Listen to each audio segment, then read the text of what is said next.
पहला दिन का विषय है, क्या पश्चाताप के बगैर प्रभु बचा सकता है हमें? पश्चाताप के बगैर क्या प्रभु हमें बचा सकता है? जरा सोचें। हमारा प्रभु हम सबों से बेहद प्यार करने वाला वो ईश्वर, दया से द्रवित होने वाला वो ईश्वर, अनुकंपा से भरा हुआ वो ईश्वर, हम सबों का ख्याल रखने वाला, ध्यान रखने वाला, हम सबों के लिए प्रबंध करने वाला, इंतजाम करने वाला वो ईश्वर, आपके लिए, मेरे लिए, हम सबों के लिए स्वर्गीय सिंहासन छोड़ के इस धरती पर हम सबों को बचाने के लिए आया वो ईश्वर, क्या वो हमें बचाएगा अगर मैं पश्चाताप ना करूं?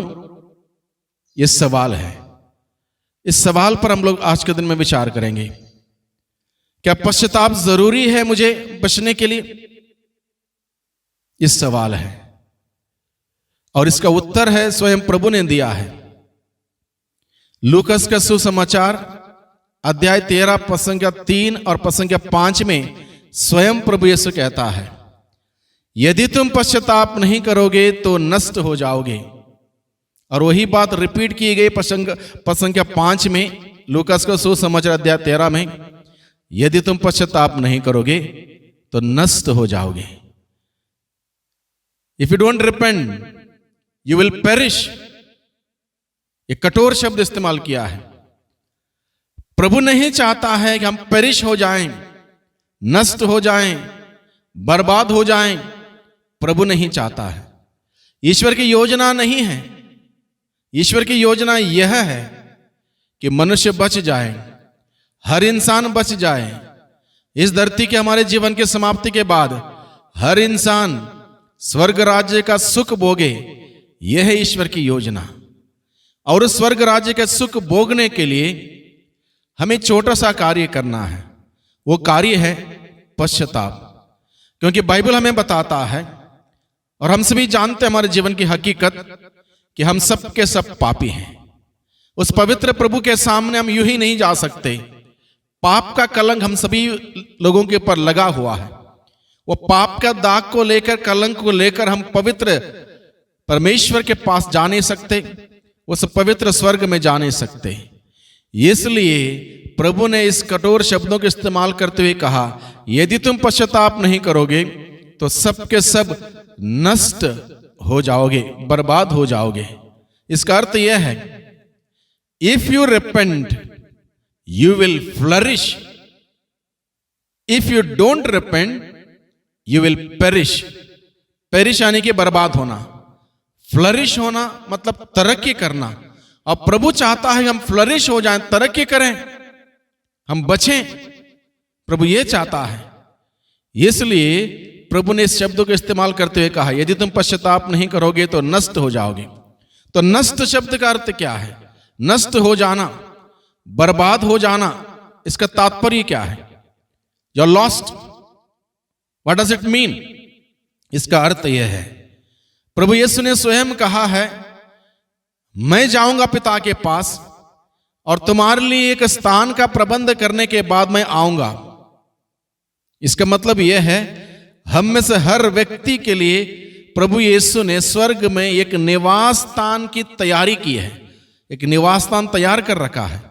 वो निवास स्थान हम में से हर एक व्यक्ति को मिलेगा जब हम इस धरती के जीवन को समाप्त करके जाएंगे। अगर मैं पश्चाताप नहीं करूंगा, पश्चाताप नहीं करूंगा, तो मैं वहां पर नहीं पहुंचूंगा। जो स्थान, निवास स्थान स्वर्ग में अनंत सुख भोगने के लिए, अनंत जीवन का सुख भोगने के लिए मेरे लिए तैयार किया, मैं वहां पर नहीं पहुंचूंगा। That means I am lost. इसका मतलब है बर्बाद होना, इसका मतलब है नष्ट होना। पश्चाताप किए बगैर हम बच नहीं सकते। प्रभु हमें बचा नहीं सकता। अगर प्रभु बचा सकते थे पश्चाताप के बगैर, जब प्रभु यीशु मसीह को सूली पर चढ़ाया गया था, प्रभु के दाएं बाएं दो अन्य लोगों को चढ़ाया गया था। उनमें से एक व्यक्ति ने मरते मरते उस आखिरी वक्त में अपने अंदाज से पश्चाताप करते हुए प्रभु यीशु से कहा, प्रभु जब आप अपने राज्य में आएंगे मुझे याद कीजिएगा। और उस व्यक्ति से प्रभु ने तुरंत कहा, तुम आज ही परलोक में मेरे साथ होगे। दूसरे व्यक्ति से प्रभु ने ये नहीं कहा, देखो भाई ये व्यक्ति मेरे साथ परलोक आ रहा है, तुम भी आ जाओ, क्योंकि मैं मुक्तिदाता हूं, सबको बचाने के लिए आया हूं, इसलिए तुम भी आ जाओ। प्रभु ने नहीं कहा। जिसने पश्चाताप किया उस व्यक्ति से प्रभु ने कहा, तुम आज ही परलोक में मेरे साथ होगे। प्रभु के 12 प्रेरितों में से 2 लोगों ने बड़ी बड़ी गलतियां की थी, पेतरुस और यूदस। पेतरुस ने कहा, 3 साल तक प्रभु के साथ रहने के बाद, जाने आने के बाद, घूमने फिरने के बाद, प्रभु ने किए हुए अद्भुत से अद्भुत कार्य देखने के बाद, जब प्रभु के साथ खड़े होने का समय आया, पेतरुस ने कहा, मैं उसको जानता तक नहीं, आई डोंट नो हिम, नकार दिया, इनकार कर दिया, अपने जीवन से हटा दिया। बहुत बड़ा पाप। और दूसरी तरफ से यूदस क्या बोलता है, मैं उसे अच्छी तरह से जानता हूं। वो अपने फायदे के लिए बोलता है, मैं उसको अच्छी तरह से जानता हूं, और 30 सिक्कों में बेच दिया। अब दोनों ने गलती कर दी। पेतरुस क्या करता है, गलती करने के बाद फूट फूट करके रोता है, प्रभु के पास लौट के आता है, प्रभु का प्यार को अनुभव करता है। प्रभु उसको वही दर्जा देता है जो उसने घोषित किया था, तुम पेतरुस, तुम चट्टान हो, और इस चट्टान पर मैं अपने कलीसिया का निर्माण करूंगा। और उसी चट्टान पर कलीसिया का निर्माण किया। प्रभु ने उसको वही दर्जा दिया, क्योंकि उसने पश्चाताप किया। पश्चाताप करते हुए प्रभु के पास लौट के आया। यूदस को भी दुख हुआ, उसने 30 सिक्के फेंक दिए, पश्चाताप करते हुए लौट के प्रभु के पास नहीं आया। पश्चाताप करने का तात्पर्य यह है, लौट के प्रभु के पास आना। कितने भी हम दूर जा चुके होंगे प्रभु से, प्रभु के मूल्यों से, प्रभु के सिद्धांतों से, प्रभु के वचन से दूर गए होंगे। 40 का यह समय, उन सभी बातों को एहसास करते हुए लौट के प्रभु के पास आने का यह समय है। और एक महत्वपूर्ण बात मैं आपके सम्मुख रखना चाहता हूं। उड़ाव पुत्र की कहानी हम सभी जानते हैं। उड़ाव पुत्र जब अपने पिता से अपनी संपत्ति का हिस्सा लेके चला जाता है, वो पिता उसके पीछे पीछे पीछे पीछे नहीं जाता है, उसको ढूंढते हुए परेशान नहीं होता है, अपने घर में ही रहता हो, इंतजार करते हुए, इस उम्मीद से, इस विश्वास से, मेरा बेटा लौट के आएगा, लौट के आएगा, लौट के आएगा। और एक दिन उड़ाव पुत्र को जब सब कुछ बर्बाद हुआ, उसको होश आया। होश आते ही उसने यह निर्णय लिया, मैं यहां से उठूंगा, मैं पिता के घर जाऊंगा, पिता से कहूंगा, पिताजी मैंने स्वर्ग के विरुद्ध और आपके विरुद्ध अपराध किया है, मुझे आपके घर में एक नौकर जैसा रख लीजिए। मैं आपके घर में नौकर बन के रहना तैयार हूं, लेकिन यहां पर नहीं, आपसे अलग रहकर मेरी जिंदगी नहीं है। उसने निर्णय लिया, पश्चाताप किया, गया। जब पश्चाताप के साथ पिता के घर गया, तब जाके पिता ने उसको गले लगाया, नए कपड़े पहनाए, नए जूते पहनाए, अंगूठी पहनाई, मोटा बछड़ा मारा, जश्न मनाया, आनंद मनाया। एक पापी के पछतावे पर स्वर्ग राज्य में आनंद मनाया जाता है।